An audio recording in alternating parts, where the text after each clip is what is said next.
What can I do to challenge you and bring you to your edge so that you have peak learning, practice, and experience with yourself, and you can become the best artist you can in this time we have together? I would love you to walk out of here and feel like, I could get paid to perform. It doesn't really actually take very much to do a performance. People don't think that that's true. You just have to have an attitude and be able to get through a set.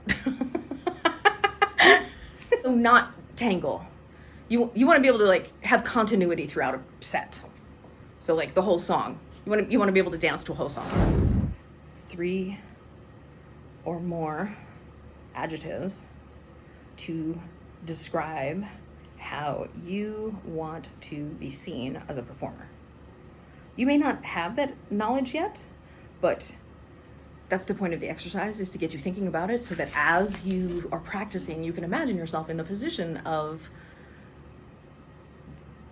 what do I want to be putting out there? How do I want this to look? Because what you'll notice in the beginner dance material, there's some theory about the 7-layer dip in there. And the 7-layer dip is about how you stylize it. So it's not just what you do, it's how you make it look.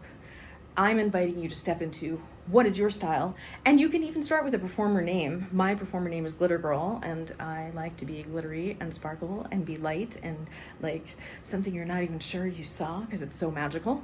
Like that to me is the essence of glitter, and I sort of feel like I want that to be the essence of what I'm putting out there when I'm performing.